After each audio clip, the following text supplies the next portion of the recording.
Hi, I'm going to start doing some tutorials on how to get skeletal props into UDK with building the rig for the props inside Maya and then exporting them. This was include like actually building the rig, making the animation, and um, setting them up in UDK. For this tutorial, it's just getting baking it out and then setting it up and putting it into UDK. Okay, so let's get started. This is one of the requests I had was to for a roulette table. They just wanted that for that to spin, and a lot of environment guys don't have any interest in rigging. This is quite quick and easy. What we want to do is make sure that's in the center first. And now we've got that. Just move it up. We want it to be around like this. Just make sure it's level. There we go. There's 3 transformations of them. So now that we have that, smooth. This is out of personal choice. Like, just put it there. Also, if it's a singular mesh, you want to make sure they're not separated.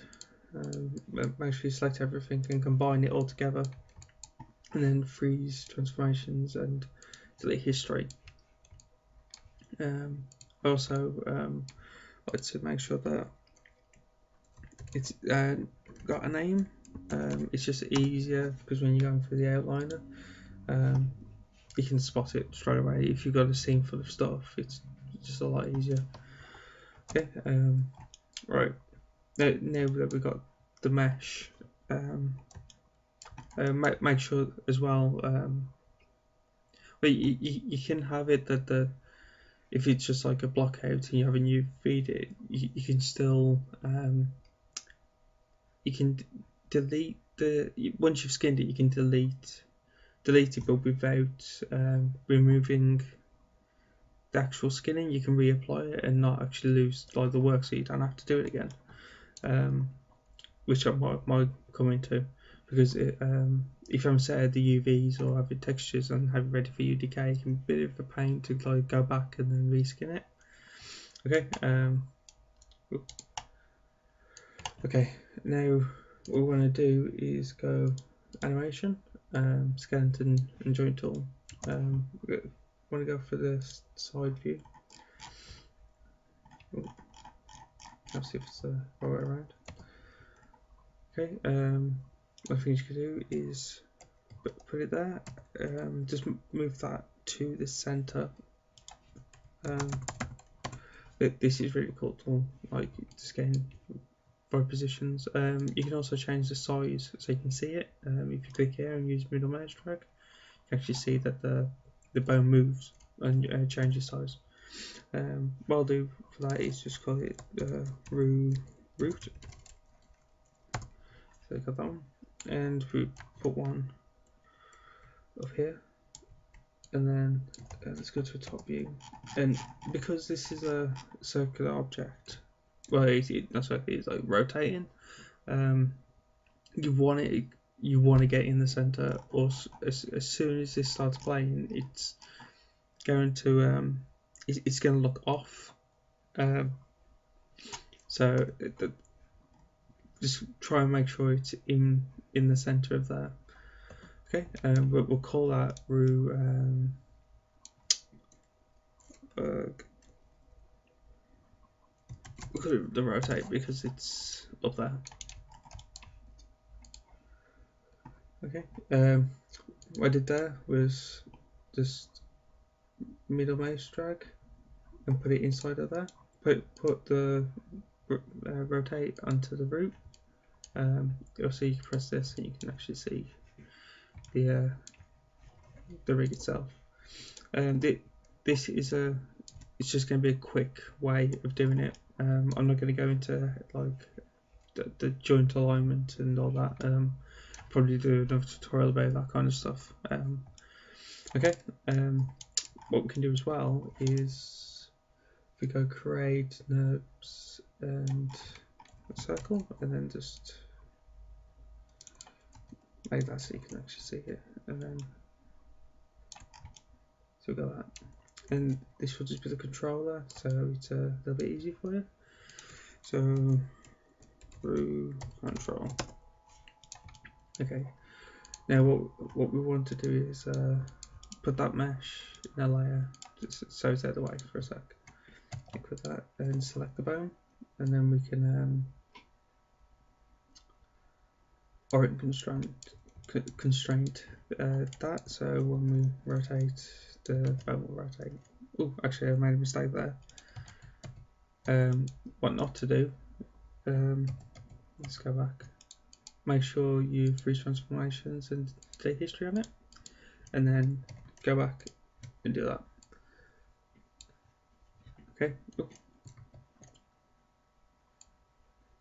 Orient. Okay, and then with these, you can. What I like to do is just find out which way it's going. It's going along the Y, so let's highlight those. Lock and hide, and let's just lock and hide those. So now it won't go any way but along the Y. It's pretty cool if for this. Okay, let's get the mesh back in. I like what else I like to do is I just like a really clean scene. So mesh layer. It's just easier in the long run. Give it any color. Oh, yeah. And then the scale layer. Let's give that color as well. And one for the controller. Ooh.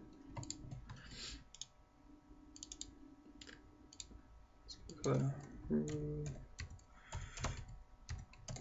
There.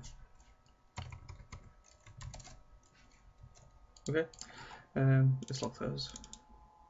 Actually, we need that. So what we want to do is select the skeleton and the mesh and go to skin, bind, and smooth bind. So now that it will select, now the mesh is actually bound to the skeleton. So when we actually rotate this, as you can see, like it's getting a lot of influence from everything else. So to stop this, we can go to Window, Component Editor, and we get this all with this. Now, what we're going to do is select all the faces, hold Control, go to Verts, and now it's on smooth skins, and you can see that where the bones are and the rotate. Now, these are just the verts for the base of your table. So what I want to do is click on here, and then right click at the bottom and put that to 1. So now that all these verts will get influence from that bone. And now what we do is select the top table what would rotate, and right click at the bottom and press that to 0 so it doesn't get any influence at all. Also, we want to double click on here for what you want to be rotating. The same. So the first one you can see here, there's quite a lot more. Now, what we want to do this is because we want to do right click in here and do the opposite. So it's 0 for the root and 1 for the rotate for up the top. So now that's done, we can, just lock that. We can actually see that will rotate, and because that is a child of that bone, it moves them all together, which is pretty cool. One thing you can also do is create another circle, and then make it a little bit bigger, and then remember freeze transformations, delete history, and then let's call that root master. Oh, no, not major, master. And what we could do is put that control into here. So then we want to also select that and then select the root bone and then parent. So now when we rotate this, it rotates it all together, which is pretty cool. Now we got it already. Now that the rig's done, what I like to do is let's just save it to desktops. Root. Let's call that because you might want to do multiple stuff, so I just call it root rig. And now because you've got that and it's saved and it's you've got how you want it, now name what you want it to do. So I'm just going to put root UDK just for this. Okay, now because we've got all this done, one of the things we want to do is actually select. This is kind of this is the quick and dirty way of doing it, and it still works. It's just that it just brings a little bit more junk in. If I was doing this properly, I would get the animation. Well, for this actually, delete all the controllers, and then optimize scene, and it'll just get rid of all the junk that you don't need. But for now, we're going to select that and select the rig, and everyone will go to export selection. We want to make sure for the geometry, smoothing groups, smoothing mesh, animation, that's ticked. That's fine. So now we call that root, because what we're doing is exporting the mesh and the skeleton together. Now that we got that, you will have like this pop up. These because of the parent constraints and the ORM constraints. If it was doing, if it wasn't so cheap and dirty, we'd delete everything except for the skeleton and the mesh, and then export it. Okay, but this is just a quick way of doing it. Okay, now we've got that. Let's put that into reference, so we don't need that. Now we want to make sure that our settings, if you haven't already done them, real time, and I personally like to have it on 4 because I like to see my frames because I'm an animator. So yeah, just make sure that they're on there. First, what we want to do is put a key. So Shift and E, so you get the rotate. So you get 0 up here. Now we want to move to the 24 and then put 360, and then select it, and then Shift and E again. So we key there.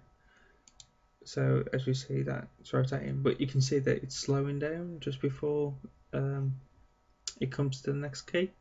So what we'll do is go in, and you can see here already, in the graph editor, sorry, it's over here, or it could be up here in animation and the graph editor. And what we'll do is we'll select those keys, and then we'll go, because you can see that the bend, that it'll slow down, and select this, so it's just constant. So now that when it loops around, it'll like go straight. So we can see that it's just constantly turning, that's exactly what we need.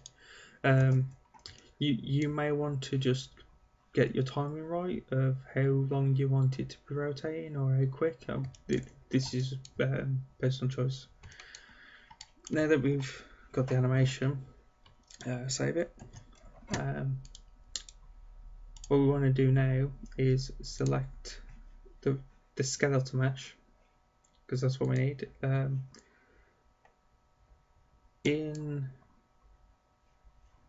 the script editor at the bottom, if you're running a different version, you'll have Mel and this. Oh, here we go. That's even better. Can know that. Just select there, and you get Mel, and then what we want to type is select dash high, and this what this does is select the hierarchy in this set. So when what we do now is keys and then bake simulation, but check just check all these, select the keys, all keyable, sample, that's fine, and now just bake. Now because I need to put a key on every frame, which is fine, that's what we need. Now we select the root and then export selection, and then rotate anim. Yeah, that's the same ones as before because of the parent. I've not really had any problems yet because of this. I probably will run into them, but for the time being it's just quick and easy. Okay, and now we'll get them into UDK, which is here.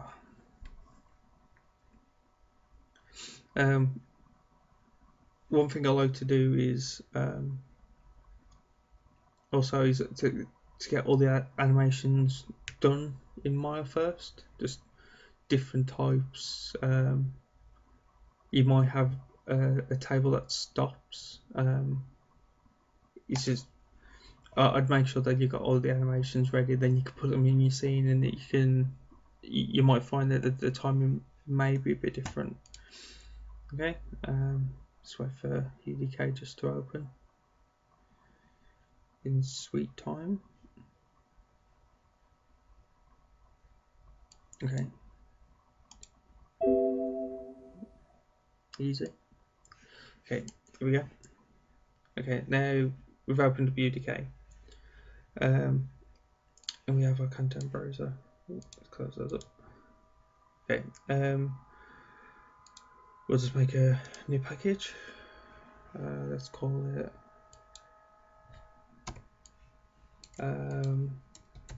brew package.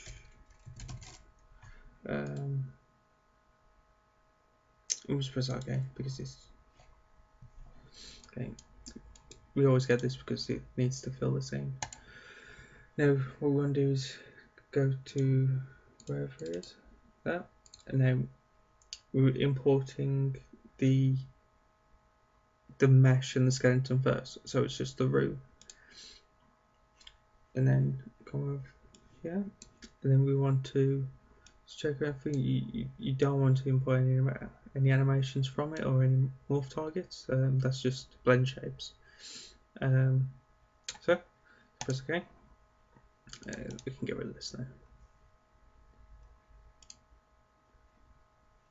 Okay. What we can do from this now is right click it, create new anim set for mesh. Oh, sorry. Oh, one of the things I like to do, and I completely forgot, is I like to put them into separate groups. It's just easier. You can find where they are quicker. Right, see, now we have our mesh. It's not playing any animations yet. So what we'll do is file, import FBX animation, reroute anim. Okay, and now what we'll do is just check it. You can also put it on the loop so we can see it. So yeah, so that works. So now what we can do is just put that in the scene. Okay, move that to one side because we'll need that in a sec. Now we can just press F4. If you press F4 on the mesh, we can go to skeletal mesh, skeletal mesh component. There we go. See animations. What we want to do first is anim sets. Tick the green box, tick the anim set, and then tick that box. but tick the green arrow, so it puts it in. Then go into anims, anim sequence, and then go anim sequence name. Now what we can do is go to anim in the anim set, Control C, so we can copy it. Go here, Control V, and then press enter. As well, you can do these in Kismet as well. We can have it on playing and looping. Let's tick those. And now we're going to save this package, so we'll save it there. And now because it won't show anything in the scene if that package isn't saved. Let's just have a quick test. While it's being weird. Oh, giant sized. Yeah, so that works. So I hope this was useful. If you've got any more that you'd like to see, just give me a shout, put something in the comments, and I'll try and figure out. Thank you.